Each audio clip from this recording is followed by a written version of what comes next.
새벽 5시 알람이 울리기 전에 강미연은 눈을 떴습니다. 고시원 침대 위에서 몸을 일으키며 작은 창문으로 새어드는 희미한 빛을 바라봤습니다. 한평 남짓한 방 안에는 접이식 침대와 낡은 옷장, 그리고 작은 책상이 전부였습니다. 미연은 세면대에서 찬물로 얼굴을 씻었습니다. 거울 속에 비친 45살의 자신을 보며 한숨을 쉬었습니다. 눈가에 생긴 주름과 거칠어진 손이 세월의 무게를 말해주고 있었습니다. 오늘도 구내식당에서 설거지를 해야 했습니다. 미연은 낡은 가방에 물통과 간단한 도시락을 챙겼습니다. 가방 안쪽 주머니에는 작은 봉투가 들어 있었는데 그 안에는 주민등록 등본과 파양 증명서가 접혀져 있었습니다. 지하철을 타고 구내식당으로 가는 길, 미연은 창밖 풍경을 멍하니 바라봤습니다. 자신이 누구인지, 어디서 왔는지 정확히 기억나지 않았습니다. 주민등록이 말소되었던 적도 있었고, 입양되었다가 파양당한 기록도 있었습니다. 구내식당에 도착한 미연은 앞치마를 두르고 설거지 자리에 섰습니다. 매일 반복되는 일상이었지만 이 일이 있어서 하루하루를 버틸 수 있었습니다. 미연 씨, 오늘 손님이 많을 것 같으니까 설거지 빨리 해주세요. 사장의 말에 미연은 조용히 대답했습니다. 네, 알겠습니다. 뜨거운 물에 그릇들을 담그고 하나씩 닦아냈습니다. 기름때가 끼인 접시들이 미끄러웠지만 조심스럽게 다뤘습니다. 가끔 그릇이 깨지면 사장이 불쾌한 표정을 지었지만 미연은 묵묵히 치우고 다시 시작했습니다. 점심시간이 되자 구내식당은 사람들로 북적였습니다.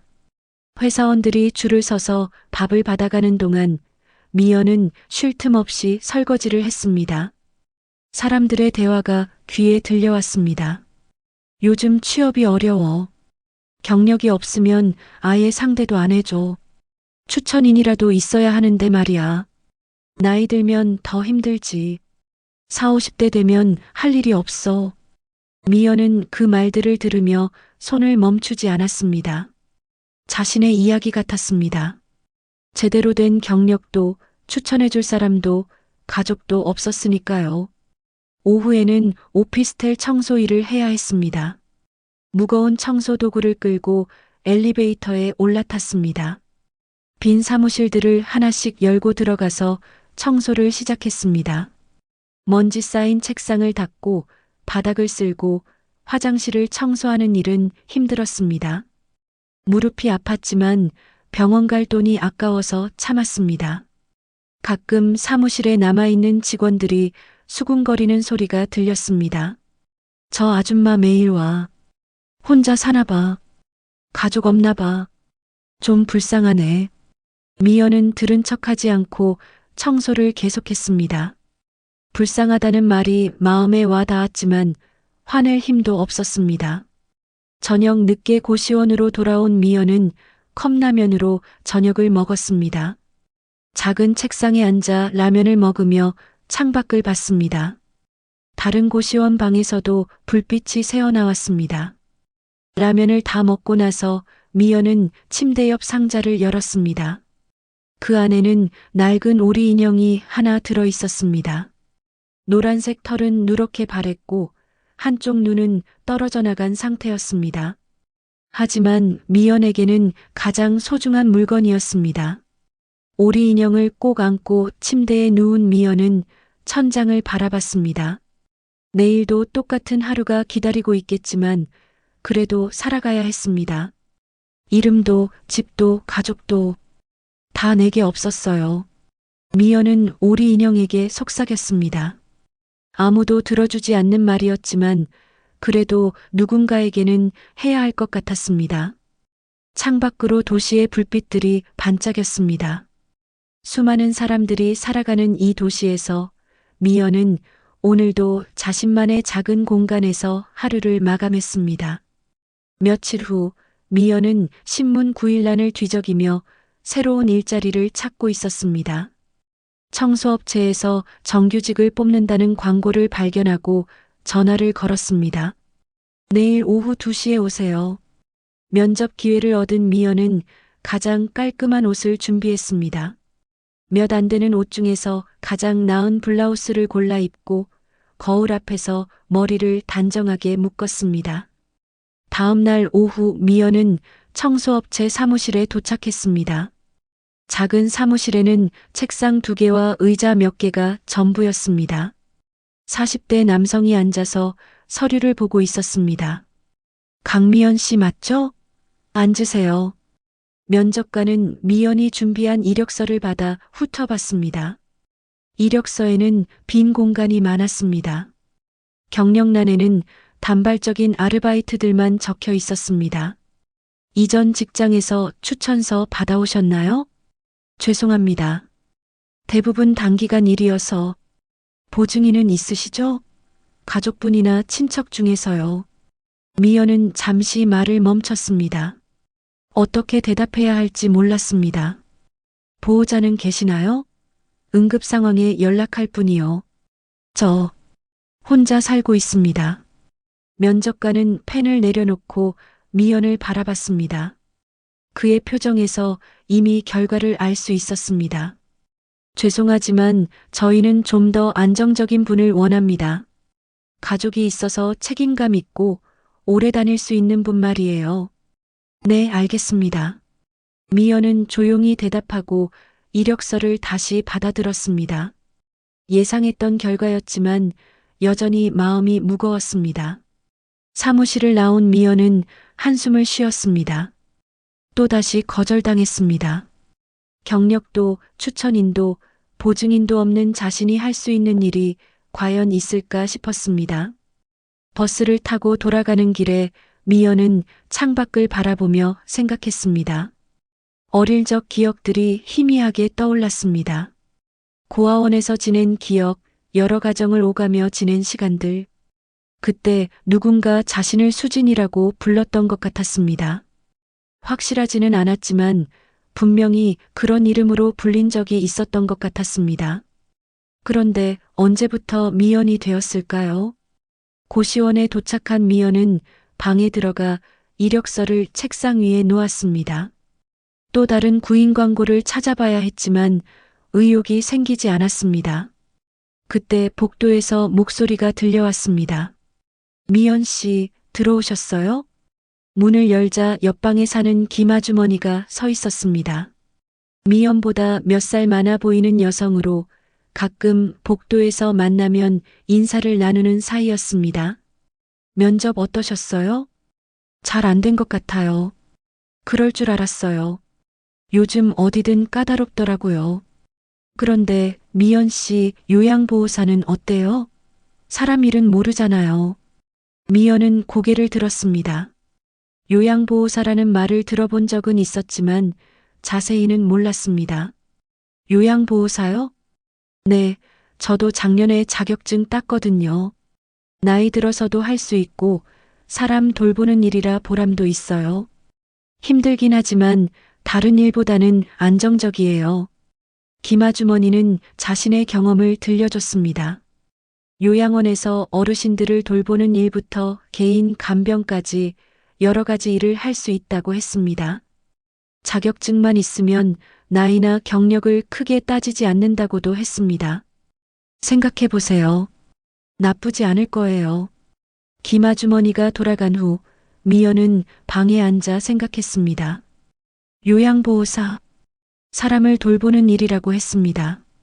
지금까지 설거지나 청소만 해왔는데 사람을 돌볼 수 있을까요? 하지만 다른 선택지가 많지 않았습니다. 계속 이런 식으로 면접에서 거절당할 수는 없었습니다. 나이는 점점 들어가는데 할 수 있는 일은 더 줄어들 것 같았습니다. 미연은 휴대폰으로 인터넷을 검색해 봤습니다. 요양보호사 자격증에 대한 정보들이 나왔습니다. 교육과정을 이수하고 시험을 보면 자격증을 받을 수 있었습니다. 교육비도 생각보다 많이 들지 않았고 정부 지원도 받을 수 있다고 나와 있었습니다. 그날 밤 미연은 오리 인형을 안고 누웠습니다. 창밖으로 도시의 불빛이 반짝였습니다. 새로운 일을 시작한다는 것이 두려웠지만 동시에 조금은 기대되기도 했습니다. 다음 날 아침 미연은 마음을 정했습니다. 요양보호사 교육과정에 신청하기로 했습니다. 비록 힘든 길일 수도 있지만 지금보다는 나을 것 같았습니다. 그리고 무엇보다 사람을 돌보는 일이 자신에게 맞을 것 같다는 느낌이 들었습니다. 2달 후 미연은 요양보호사 자격증을 받았습니다. 교육과정은 힘들었지만 끝까지 해냈습니다. 실습 시간에 어르신들을 돌보며 이 일이 자신에게 맞다는 생각이 들었습니다. 자격증을 받은 다음 날 미연은 간병인 파견 업체에 등록했습니다. 업체 사무실에는 자신과 비슷한 나이의 여성들이 많았습니다. 강미연 씨, 첫 배정 나왔어요. 며칠 후 업체에서 전화가 왔습니다. 시내 큰 병원 중환자실에서 간병인이 필요하다는 내용이었습니다. 환자분이 말도 못하시고 움직이지도 못해요. 뇌졸중으로 쓰러진 후 의식을 잃은 상태거든요. 그냥 돌봐드리기만 하면 됩니다. 업체 직원의 설명을 들으며 미연은 약간 긴장했습니다. 첫 환자가 중환자실 환자라니 부담스러웠습니다. 다음 날 아침 미연은 병원으로 향했습니다. 하얀 간병복을 입고 병원 복도를 걸으니 새로운 기분이 들었습니다. 중환자실 앞에서 담당 간호사를 만났습니다. 환자분은 70대 남성이에요. 3주 전에 뇌졸중으로 쓰러지셨는데 의식을 회복하지 못하고 계세요. 생체 반응은 있지만 스스로 움직이거나 말씀하지는 못합니다. 간호사와 함께 중환자실에 들어서자 각종 의료 장비들이 늘어서 있었습니다. 침대에 누워있는 환자를 보는 순간 미연은 마음이 무거워졌습니다. 인공호흡기를 착용한 채 눈을 감고 있었습니다. 환자분, 안녕하세요. 오늘부터 돌봐드리게 된 강미연입니다. 미연은 의식 없는 환자에게 정중하게 인사했습니다. 대답이 올 리 없다는 걸 알면서도 예의를 지켜야 한다고 생각했습니다. 간호사가 기본적인 간병 방법을 알려준 후 미연은 혼자 남게 되었습니다. 조용한 중환자실에서는 의료 장비들의 소리만 들렸습니다. 심전도 모니터의 규칙적인 신호음이 방안을 채웠습니다. 미연은 환자 주변을 살펴봤습니다. 침대 옆에는 작은 서랍장이 있었고 그 위에는 먼지 쌓인 액자가 놓여 있었습니다. 자세히 보지는 않았습니다. 환자의 사생활을 함부로 들여다보는 것 같아서였습니다. 복도에서 다른 간병인들의 수군거림이 들려왔습니다. 저 환자 재벌 회장이라더라. 그래봤자 지금은 별 수 없잖아. 가족들도 별로 안 와. 아들들이 있다는데 일주일에 한 번 올까 말까 해. 미연은 그런 소문들을 별로 신경 쓰지 않았습니다. 자신에게는 그저 돌봐야 할 환자일 뿐이었습니다. 점심시간이 되자 미연은 환자의 입에 영양제를 넣어주고 몸을 닦아드렸습니다. 처음 해보는 일이라 서툴렀지만 최대한 정성스럽게 했습니다. 환자의 손을 잡고 마사지도 해드렸습니다. 오늘 날씨가 참 좋네요. 창밖에 햇살이 따뜻해요. 미연은 환자에게 말을 걸었습니다. 간호사가 의식 없는 환자에게도 계속 말을 해주라고 했습니다. 오후가 되자 환자의 가족으로 보이는 남성 2명이 병실을 찾아왔습니다. 40대 정도로 보이는 정장 차림의 남자들이었습니다. 간병인 새로 오셨네요. 형으로 보이는 남성이 짧게 말했습니다. 네, 강미연입니다. 아버지 상태는 어떤가요? 의사 선생님께서는 큰 변화가 없다고 하셨습니다. 두 남성은 잠시 아버지를 바라본 후 곧 나가버렸습니다. 10분도 머무르지 않았습니다. 미연은 그 모습을 보며 안타까운 마음이 들었습니다. 그들이 나간 후 미연은 다시 환자 곁에 앉았습니다. 조용한 병실에서 환자와 둘만 남으니 더욱 적막했습니다. 당신도 누군가의 아버지였겠죠. 미연은 환자의 손을 잡으며 말했습니다. 거칠고 큰 손이었는데 한때는 많은 일들을 해냈을 손 같았습니다. 저는 아버지가 누군지도 몰라요. 어머니도 기억이 잘 안 나거든요. 의식 없는 환자에게 자신의 이야기를 하는 것이 이상했지만 마음이 편해졌습니다. 아무도 듣지 않는 말이라서 더 솔직할 수 있었습니다. 저녁이 되어 교대 시간이 되었을 때 미연은 환자의 이불을 정리해 드렸습니다. 그리고 서랍장 위에 먼지도 살짝 닦아드렸습니다. 내일 또 뵐게요. 편히 쉬세요. 첫날 간병을 마치고 병원을 나서며 미연은 새로운 기분을 느꼈습니다. 힘들었지만 누군가를 돌본다는 것이 이렇게 의미 있는 일인지 몰랐습니다. 고시원으로 돌아가는 길에 미연은 생각했습니다. 말도 못하고 움직이지도 않는 환자였지만 그래도 누군가에게 필요한 사람이 된 것 같았습니다. 그날 밤 미연은 오리 인형을 안고 누웠습니다.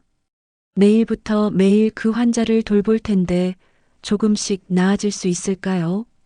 비록 의식은 없지만 정성껏 돌보면 언젠가는 깨어날지도 모릅니다. 당신도 가족이 있었겠죠?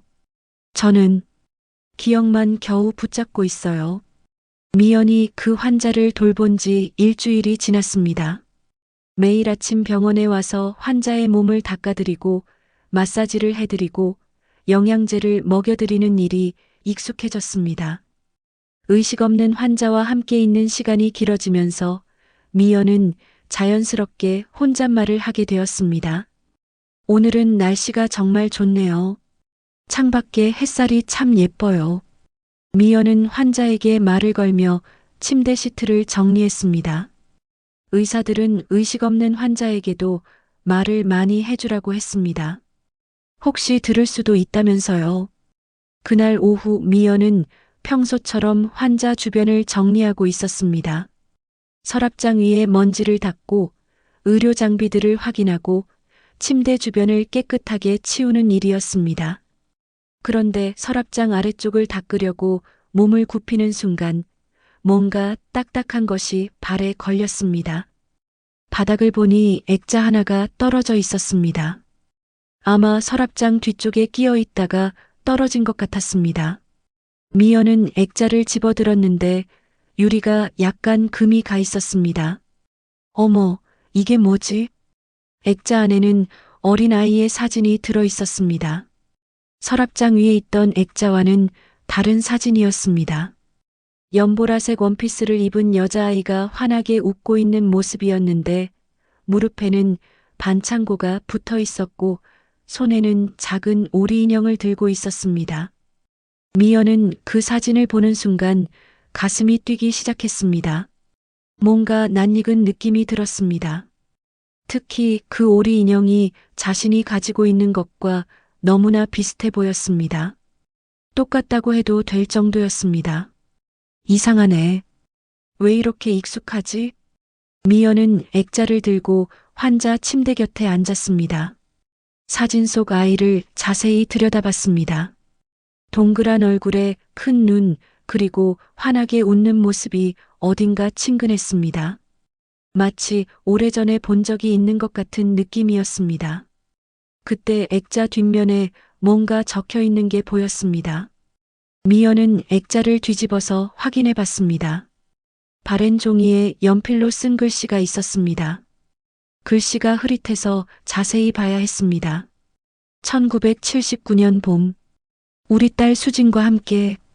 미연은 그 글씨를 읽는 순간 손이 떨리기 시작했습니다. 수진이라는 이름, 자신이 어릴 때 불렸던 것 같은 그 이름이 거기 적혀 있었습니다. 심장이 빠르게 뛰기 시작했습니다. 수진, 수진이라고. 미연은 사진을 다시 들여다봤습니다. 그 순간 머릿속에서 뭔가 번쩍하는 느낌이 들었습니다. 마치 오래전 잊혀진 기억이 조각조각 떠오르는 것 같았습니다. 연보라색 원피스, 무릎에 반창고, 오리 인형. 이 모든 것들이 너무나 익숙했습니다. 미연은 급하게 가방을 뒤졌습니다. 항상 가지고 다니는 작은 파우치에서 휴대폰을 꺼내 자신의 오리 인형 사진을 찾아봤습니다. 집에서 찍어둔 사진이었는데 사진 속 아이가 들고 있는 오리 인형과 정말 비슷했습니다. 아니, 거의 똑같다고 봐도 될 정도였습니다. 이게 무슨 일이지? 미연은 혼란스러웠습니다. 어떻게 자신과 관련된 것 같은 사진이 이 병실에 있을 수 있을까요? 그것도 1979년이라고 적혀 있는데 그때는 자신이 태어난 해 근처였습니다. 우연일까요? 아니면 정말 무슨 관련이 있는 걸까요? 의식 없이 누워있는 환자를 바라봤습니다. 이 사람과 자신 사이에 무슨 관계가 있는 걸까요? 아니면 단순한 우연일까요? 하지만 이렇게 많은 것들이 일치하는 게 과연 우연일까요? 혹시 이 아이가... 미연은 말을 잇지 못했습니다. 상상하기도 무서운 생각이 들었습니다. 설마 사진 속 아이가 자신일 리는 없겠죠. 하지만 왜 이렇게 익숙한 느낌이 드는 걸까요? 왜 이 모든 것들이 자신의 기억과 겹치는 걸까요? 미연은 사진을 손에서 놓지 못했습니다. 계속 들여다보며 기억을 되짚어 봤습니다. 어릴 적 고아원에서의 기억, 여러 가정을 오가며 지낸 시간들. 그 속에서 누군가 자신을 수진이라고 불렀던 기억이 조금씩 선명해졌습니다. 그날 오후 내내 미연은 그 사진에서 눈을 떼지 못했습니다. 환자를 돌보면서도 계속 사진을 들여다봤습니다. 볼 때마다 새로운 기억들이 조각조각 떠오르는 것 같았습니다. 누군가 자신을 안고 달리던 기억, 빗소리, 그리고 무서웠던 밤의 기억. 아니야, 말이 안 돼. 미연은 고개를 저었습니다. 그냥 우연히 비슷한 인형을 가진 아이의 사진일 뿐이라고 생각하려 했습니다. 하지만 마음 한구석에서는 뭔가 다른 느낌이 계속 들었습니다. 이 모든 것이 단순한 우연일까요? 저녁이 되어 다른 간병인과 교대할 시간이 되었을 때 미연은 액자를 어디에 둘지 고민했습니다. 원래 자리에 두면 다시 떨어질 수도 있을 것 같았습니다. 결국 서랍장 위에 조심스럽게 올려두었습니다. 내일 다시 와서 다시 생각해보자. 미연은 환자에게 작별 인사를 하고 병실을 나왔습니다. 하지만 사진 속 아이의 모습이 머릿속에서 떠나지 않았습니다. 복도를 걸으면서도 엘리베이터를 타면서도 계속 그 사진이 생각났습니다. 집으로 돌아가는 지하철 안에서도 미연은 계속 생각했습니다. 수진이라는 이름, 연보라색 원, 피스, 오리 인형, 이 모든 것들이 우연일 수만은 없을 것 같았습니다. 특히 그 오리 인형은 정말 자신의 것과 똑같아 보였습니다. 고시원에 도착한 미연은 서둘러 방으로 들어갔습니다. 침대 옆 상자를 열고 자신의 오리 인형을 꺼냈습니다. 노랗게 바랜 털, 떨어져 나간 한쪽 눈, 그리고 해진 목 부분. 사진 속 아이가 들고 있던 인형과 정말 비슷했습니다. 정말 비슷해. 미연은 오리 인형을 꼭 안고 앉았습니다. 그리고 어릴 적 기억을 더듬어 봤습니다. 고아원에서 들었던 이야기들, 자신의 출생에 대한 단편적인 정보들. 하지만 여전히 확실한 것은 없었습니다. 그런데 이상했습니다. 분명히 기억 속에서는 누군가 자신을 수진이라고 불렀던 것 같은데 언제부터 미연이 되었을까요? 그리고 왜 그 환자의 방에 수진이라는 이름이 적힌 사진이 있을까요? 이건 나야. 미연은 오리 인형에게 속삭였습니다. 확실하지는 않았지만 직감적으로 그런 느낌이 들었습니다. 사진 속 아이가 바로 자신이라는 느낌이 말입니다. 하지만 그렇다면 그 환자는 누구일까요? 자신과 어떤 관계일까요? 그날 밤 미연은 잠을 이루지 못했습니다. 머릿속에서는 온갖 생각들이 맴돌았습니다. 만약 정말 그 사진이 자신이라면 그 환자와는 어떤 관계일까요? 그리고 왜 자신은 그런 기억을 잃어버렸을까요? 창밖으로 새벽이 밝아오기 시작할 때까지 미연은 오리 인형을 안고 생각에 잠겨 있었습니다.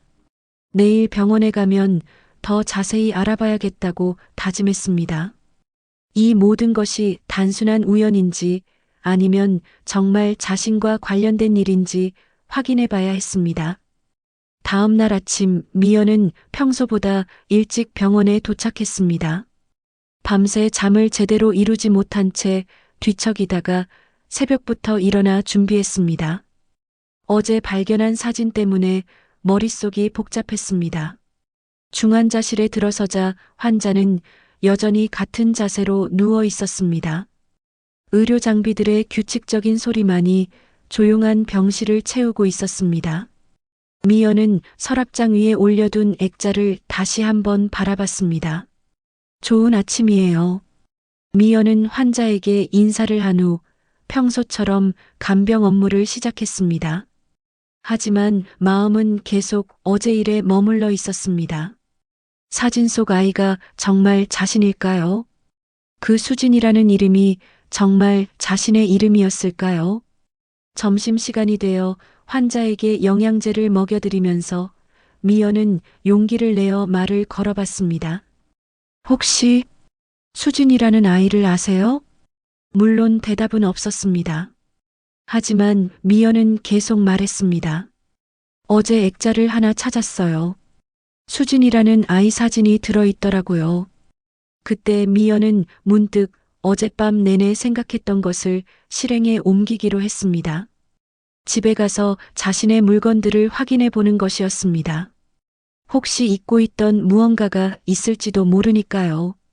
오후에 잠시 휴식 시간이 되자 미연은 고시원으로 향했습니다. 평소보다 빠른 시간이었지만 더 이상 기다릴 수 없었습니다. 무언가 확인해야 할 것들이 있었습니다.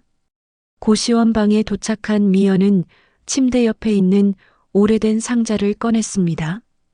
평소에는 거의 열어보지 않던 상자였습니다. 그 안에는 자신의 과거와 관련된 몇 안 되는 물건들이 들어 있었습니다. 상자 뚜껑을 열자 먼지 냄새가 올라왔습니다. 가장 위에는 낡은 오리 인형이 있었습니다. 노란색이었던 털은 세월의 발에 누런색이 되었고 한쪽 눈은 떨어져 나간 상태였습니다. 미연은 그 인형을 조심스럽게 꺼냈습니다. 오리 인형 밑에는 다른 물건들이 있었습니다. 작고 낡은 손수건 하나가 눈에 띄었습니다. 흰색이었던 손수건은 누렇게 변해 있었는데 모서리에 무언가 수놓아져 있었습니다. 미연은 손수건을 들고 자세히 살펴봤습니다. 수진. 손수건 모서리에 작은 글씨로 수진이라고 수놓아져 있었습니다. 실은 많이 발해서 거의 보이지 않을 정도였지만 자세히 보면 분명히 수진이라고 적혀 있었습니다. 미연의 손이 다시 떨리기 시작했습니다. 손수건 밑에는 반쪽짜리 사진 한 장이 있었습니다. 찢어진 사진이었는데 한쪽 부분만 남아 있었습니다. 사진에는 누군가의 팔과 몸통 일부만 보였습니다. 여자의 옷 같아 보였는데 누구인지는 알 수 없었습니다. 미연은 이 물건들을 하나씩 들여다보며 기억을 더듬어 봤습니다. 이 손수건, 이 사진, 분명히 자신과 관련된 것들이었습니다. 하지만 언제, 어떻게 갖게 된 것인지는 기억나지 않았습니다. 그때 갑자기 머릿속에서 무언가가 번쩍했습니다. 기억의 조각들이 떠오르기 시작했습니다. 누군가 자신을 안고 달리던 기억, 빗속에서, 그리고 누군가가 자신의 어머니를 밀었던 기억, 엄마가 절 안고 달렸어요. 빗속에서 누가 엄마를 밀었고, 그 다음은 깜깜했어요. 미연은 혼잣말을 했습니다. 기억이 조각조각 돌아왔습니다. 어린 시절에 무서웠던 밤, 어머니와 함께 어디론가 도망치던 기억, 그리고 그 후에 암울한 시간들. 미연은 오리 인형을 꼭 안았습니다. 이 인형이 그때 자신과 함께 있었던 유일한 증거였습니다. 어머니가 마지막으로 안겨준 것일지도 모릅니다. 상자 안을 더 뒤져보니 다른 물건들도 있었습니다. 고아원에서 받은 작은 메모지들, 입양 가정에서 사용했던 물건들. 하지만 가장 오래된 것은 역시 오리 인형과 손수건, 그리고 반쪽짜리 사진이었습니다. 미연은 이 물건들을 다시 상자에 넣고 병원으로 돌아갔습니다. 이제 확신이 서기 시작했습니다. 자신이 정말 수진이었다는 것, 그리고 그 병실의 환자와 무언가 관련이 있다는 것을 말입니다. 병원에 도착한 미연은 중환자실로 향했습니다. 환자는 여전히 같은 자세로 누워 있었습니다. 미연은 환자 곁에 앉아 조용히 말했습니다. 저, 수진이에요. 진짜 수진이에요. 물론 환자는 반응하지 않았습니다. 하지만 미연은 계속 말했습니다. 손수건에도 수진이라고 수놓아져 있었어요. 오리 인형도 있고, 그리고 기억도 조금씩 나고 있어요. 미연은 환자의 손을 잡았습니다. 따뜻하지만 반응 없는 손이었습니다. 그날 엄마를 두고 전 혼자였어요. 미연의 목소리가 떨렸습니다. 기억 속에 그 무서웠던 밤이 생생하게 떠올랐습니다. 어머니와 헤어진 그 밤, 그리고 그 후의 긴 시간들. 그날 저녁 미연은 환자 곁에서 더 많은 이야기를 했습니다. 자신이 기억하는 조각들, 고아원에서의 생활, 여러 가정을 오가며 겪었던 일들. 환자는 듣고 있을까요? 아니면 아무것도 모르는 채 누워 있는 걸까요? 내일도 올게요. 그리고 더 많은 기억을 찾아볼게요. 미연은 환자에게 말하고 병실을 나왔습니다. 오늘 하루 동안 많은 것들이 바뀌었습니다. 자신이 누구인지, 어디서 왔는지에 대한 단서들을 찾았습니다. 집으로 돌아가는 길에 미연은 생각했습니다. 이제 확실해졌습니다. 자신은 수진이었고 그 환자와는 분명히 어떤 관련이 있습니다. 하지만 정확히 어떤 관계인지는 아직 모릅니다. 내일 또 가서 더 알아봐야겠습니다. 그날 밤 미연은 오리 인형과 손수건을 꼭 안고 잠들었습니다. 꿈속에서는 어린 시절의 기억들이 더 선명하게 떠올랐습니다.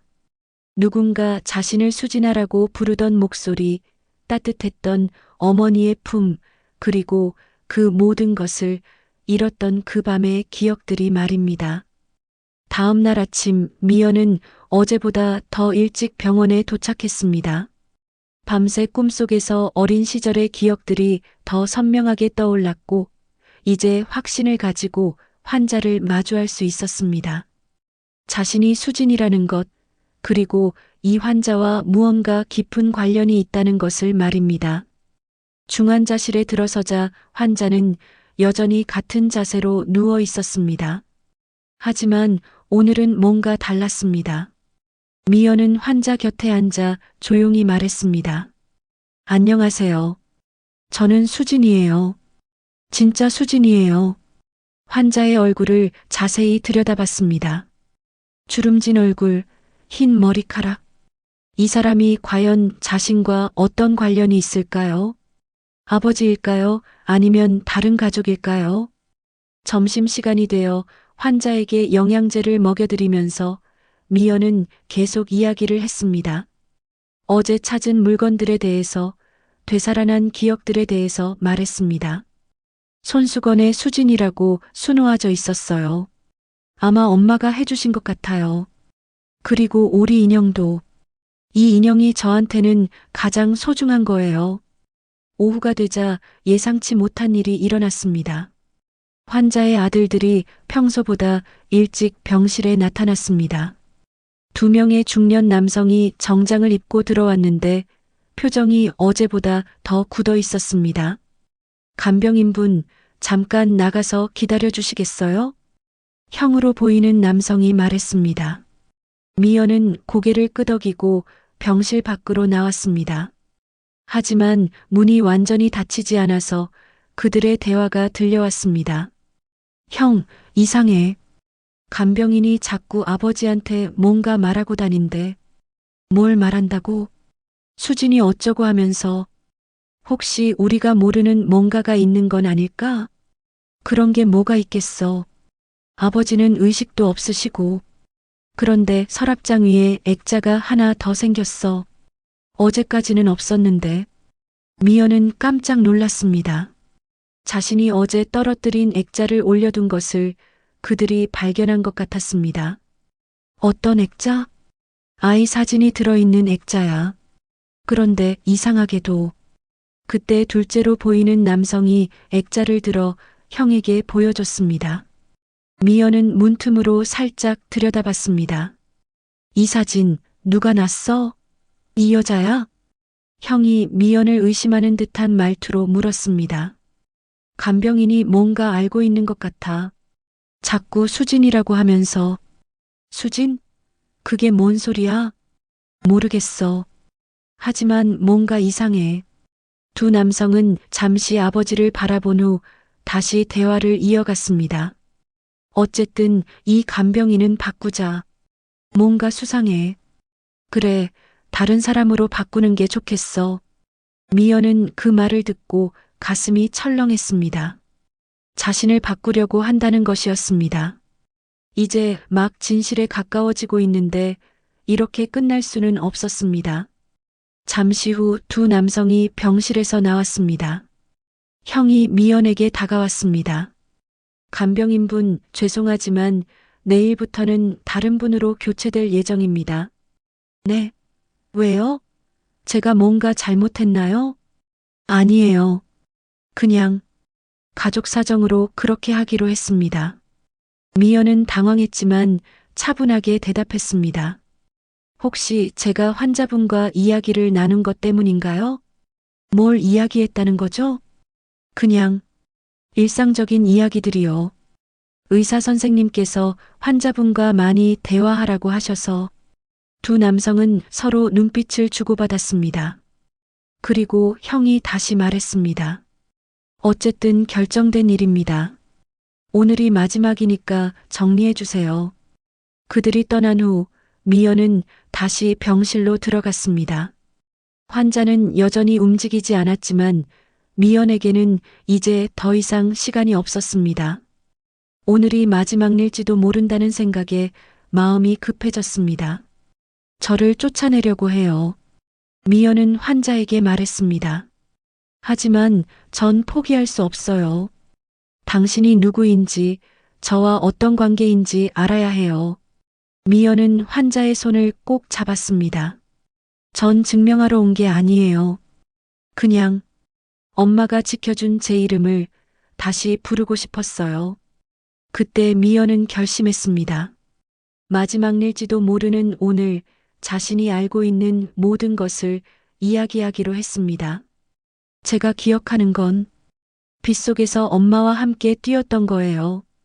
누군가 우리를 쫓아왔고 엄마는 저를 꼭 안고 달렸어요. 그런데 누군가 엄마를 밀었고 그 후로는 기억이 없어요. 미연의 목소리가 떨렸습니다. 깨어나니 고아원에 있었어요. 수진이라는 이름도 잊어버리고 미연이라는 새 이름으로 살게 되었어요. 입양되었다가 파양당하고 또 다른 가정으로 가고 그렇게 살았어요. 환자는 여전히 반응하지 않았습니다. 하지만 미연은 계속 말했습니다. 오리 인형과 손수건만이 제가 수진이었다는 증거예요. 그리고 이 사진 속 아이가 바로 저예요. 미연은 액자를 들고 환자에게 보여줬습니다. 1979년 봄, 우리 딸 수진과 함께라고 적혀 있어요. 당신이 제 아버지인가요? 아니면 그때 복도에서 소음이 들려왔습니다. 아마 환자의 아들들이 돌아오는 것 같았습니다. 미연은 서둘러 마지막 말을 했습니다. 내일부터는 못 올지도 몰라요. 하지만 전 포기하지 않을 거예요. 당신이 누구든 저와 어떤 관계든 진실을 알아낼 거예요. 문이 열리며 두 남성이 들어왔습니다. 그들은 미연이 환자와 이야기하는 모습을 보고 불쾌한 표정을 지었습니다. 뭐 하시는 거예요? 환자분께 인사드리고 있었어요. 오늘이 마지막이라고 하셔서. 그럼 이제 정리하시죠. 미연은 어쩔 수 없이 자리에서 일어났습니다. 환자를 마지막으로 바라보며 속으로 다짐했습니다. 이것으로 끝이 아니라는 것을, 반드시 진실을 찾아내겠다는 것을 말입니다. 안녕히 계세요. 미연은 환자에게 마지막 인사를 하고 병실을 나왔습니다. 복도를 걸으며 뒤돌아보니 두 남성이 자신을 지켜보고 있었습니다. 그들의 표정에서 경계심을 읽을 수 있었습니다.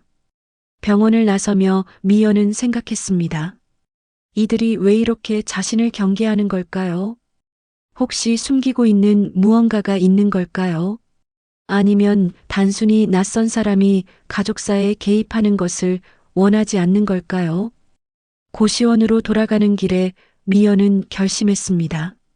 비록 간병인으로는 더 이상 환자를 돌볼 수 없게 되었지만 다른 방법을 찾아서라도 진실을 알아내겠다고 말입니다. 자신이 수진이라는 것, 그리고 그 환자와 무언가 관련이 있다는 것을 확신하고 있었으니까요. 그날 밤 미연은 잠을 이루지 못했습니다. 내일부터는 더 이상 그 환자를 돌볼 수 없다는 사실이 마음을 무겁게 했습니다. 하지만 포기할 수는 없었습니다. 이제 막 자신의 진짜 정체성을 찾기 시작했는데 이렇게 끝낼 수는 없었으니까요. 다음 날 아침 미연은 간병인 파견업체에 전화를 걸었습니다.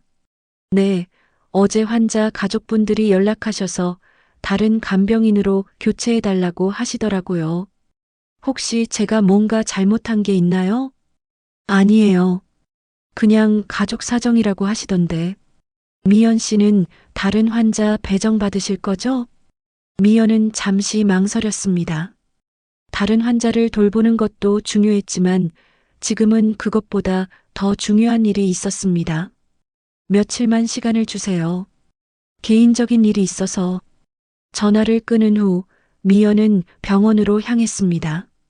간병인으로는 갈 수 없지만 다른 방법이 있을 것이었습니다. 일단 환자의 상태를 확인해 보고 싶었습니다. 병원에 도착한 미연은 중환자실 근처를 맴돌았습니다. 간호사들이 분주하게 오가는 모습을 보며 기회를 기다렸습니다. 그때 어제 봤던 간호사가 나타났습니다. 미연 씨, 오늘은 어쩐 일이세요? 간병인 교체되었다고 들었는데. 네. 그래서 마지막으로 환자분 상태 한번 보고 가려고요. 아, 그러시구나. 그런데 좀 이상해요. 간호사가 목소리를 낮췄습니다. 어제 밤부터 환자분이 조금씩 반응을 보이고 계세요. 네. 반응이요? 네, 손가락이 약간 움직이기도 하고. 의사 선생님도 신기해 하시더라고요. 몇 주 동안 전혀 반응이 없었는데 말이에요. 미연의 가슴이 뛰기 시작했습니다. 혹시 자신이 수진이라고 말한 것과 관련이 있을까요? 지금 면회 가능한가요? 글쎄요. 가족분들이 오늘 아침에 와서 다른 사람은 들어오지 못하게 해달라고 하시던데. 그냥 잠깐만이라도. 간호사는 잠시 고민하다가 고개를 끄덕였습니다. 잠깐만이요. 가족분들이 오시면 바로 나가셔야 해요. 미연은 고마운 마음으로 중환자실에 들어갔습니다. 환자는 여전히 누워 있었지만 뭔가 달라 보였습니다. 얼굴색이 조금 더 좋아진 것 같았고 호흡도 더 안정되어 보였습니다. 안녕하세요. 수진이 왔어요. 미연은 환자 곁에 앉아 조용히 말했습니다. 그 순간 놀라운 일이 일어났습니다. 환자의 눈꺼풀이 살짝 떨렸습니다. 어머. 미연은 깜짝 놀라 환자의 얼굴을 자세히 들여다봤습니다. 그리고 더욱 놀라운 일이 일어났습니다. 환자가 천천히 눈을 뜨기 시작한 것입니다. 의사 선생님, 간호사님, 미연은 급하게 소리쳤습니다. 곧 의료진들이 달려왔습니다. 어떻게 된 거죠? 환자분이 눈을 뜨고 계세요. 의사가 급하게 환자를 검진하기 시작했습니다. 환자는 완전히 의식을 되찾은 것 같았습니다. 눈동자가 주변을 둘러보고 있었습니다. 환자분, 들리세요? 저는 담당 의사입니다. 환자가 고개를 살짝 끄덕였습니다. 그리고 시선이 미연에게 머물렀습니다. 환자의 입이 천천히 열렸습니다. 진, 이냐? 그 순간 미연은 눈물이 쏟아지는 것을 느꼈습니다. 환자가 자신을 알아본 것입니다. 정말로 자신을 수진이라고 부른 것입니다. 네, 저예요. 수진이에요. 미연은 울먹이며 환자의 손을 잡았습니다. 환자도 눈에 눈물을 글썽이며 미연을 바라봤습니다.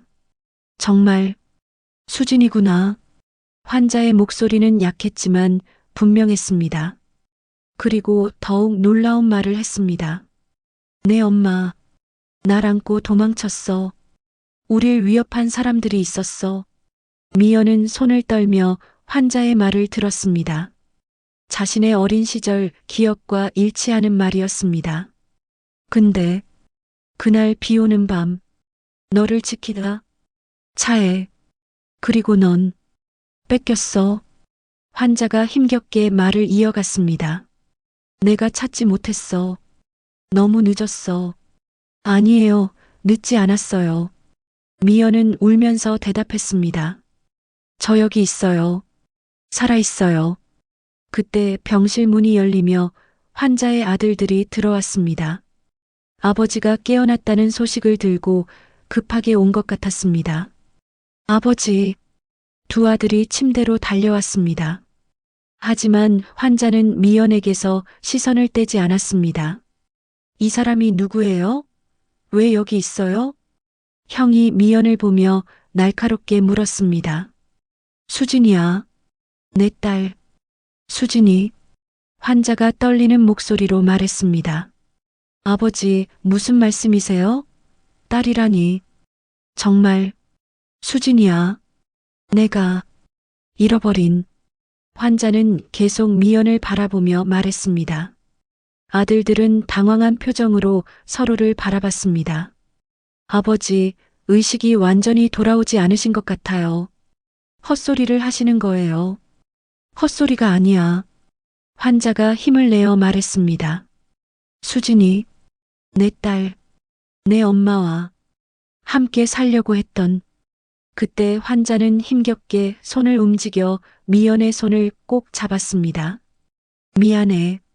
너무 늦었어. 하지만 이제라도 찾았구나. 미연은 더 이상 참을 수 없었습니다. 환자의 손을 두 손으로 꼭 잡고 울었습니다. 엄마, 저 이제 혼자 아니에요.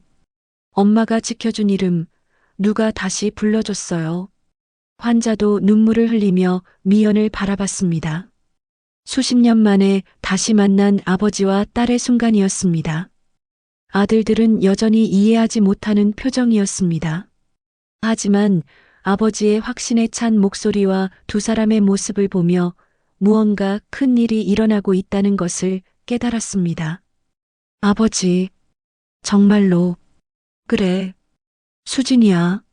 내가 평생 찾던. 환자는 미연을 바라보며 미소를 지었습니다.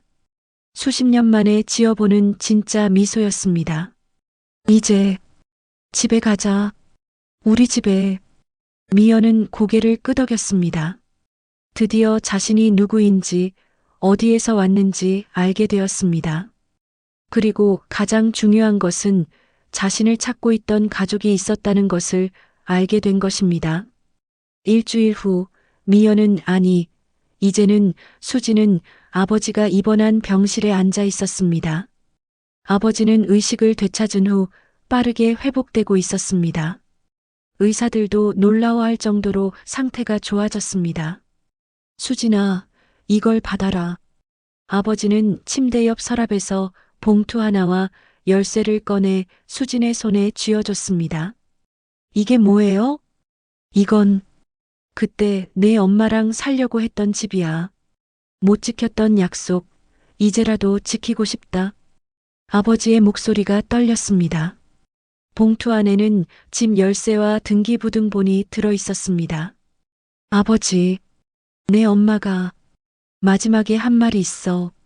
수진이를 꼭 지켜달라고. 그 약속을 지키지 못해서 평생 후회하고 살았어. 수진은 아버지의 손을 꼭 잡았습니다. 그동안 궁금했던 모든 것들이 조금씩 밝혀지고 있었습니다. 그날 밤에 무슨 일이 있었던 거예요? 아버지는 잠시 눈을 감고 깊은 숨을 쉬었습니다. 그리고 천천히 입을 열었습니다. 내가 그때 사업을 하고 있었는데 나쁜 사람들이 돈을 요구했어. 거절하니까 협박을 하기 시작했지. 너와 내 엄마를 해치겠다고. 아버지의 목소리가 더욱 작아졌습니다. 그래서 내 엄마와 함께 도망치기로 했어. 새로운 곳에서 다시 시작하려고. 하지만 그들이 우리를 찾아냈어. 수지는 어린 시절의 기억이 더욱 선명하게 떠오르는 것을 느꼈습니다. 그날 밤, 엄마가 저를 안고 달렸죠. 그래, 내 엄마는 끝까지 널 지키려고 했어. 하지만 그들이 차로. 그리고 넌, 아버지는 말을 잇지 못했습니다. 너무 아픈 기억이었습니다. 엄마는 어떻게 되셨어요? 수진이 조심스럽게 물었습니다. 엄마는 그날 밤 병원으로 옮겨졌지만 너무 늦었어. 마지막에 내 이름만 계속 불렀어. 수진이, 수진이. 수진은 눈물이 쏟아지는 것을 막을 수 없었습니다. 엄마의 마지막 순간을 상상하니 가슴이 미어졌습니다. 나는 너를 찾으려고 했어. 경찰에도 신고하고 사람도 고용해서. 하지만 넌 이미 다른 이름으로 살고 있었어. 미연이라는 이름으로. 고아원에서 새로운 이름을 지어줬어요. 기억을 잃어서 제가 누구인지도 몰랐거든요. 내가 더 열심히 찾았어야 했는데. 포기해서는 안 됐는데. 아버지가 자책하며 말했습니다. 아니에요. 아버지 잘못이 아니에요.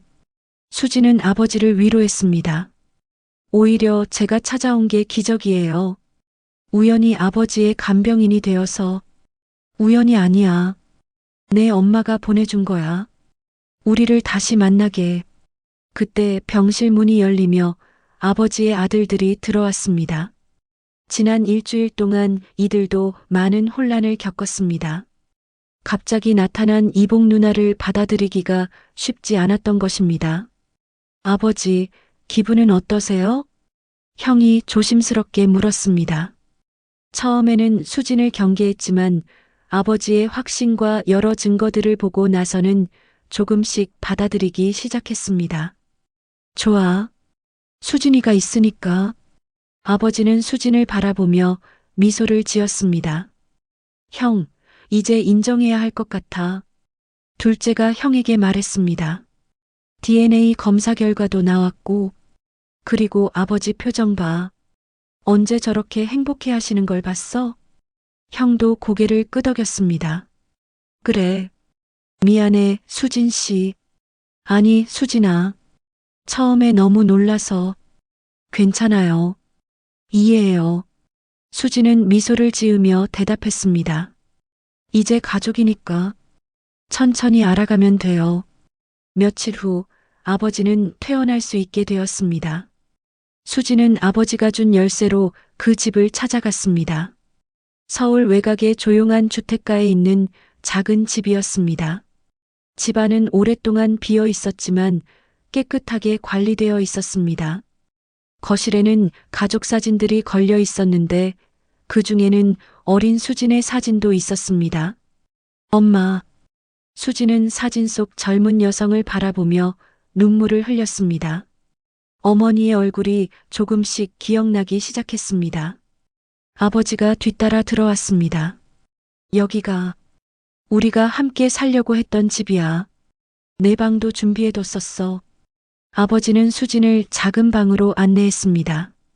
방 안에는 아이 침대와 장난감들이 그대로 있었습니다. 30년 넘게 기다린 방이었습니다. 아버지, 이 모든 걸 계속 간직하고 계셨어요? 언젠가 널 찾을 거라고 믿었으니까. 수지는 방 한 구석에서 익숙한 것을 발견했습니다. 자신이 가지고 있는 것과 똑같은 오리 인형이었습니다. 이것도 내 엄마가 사준 거야. 하나는 내가 가져갔고 하나는 여기 남겨뒀어.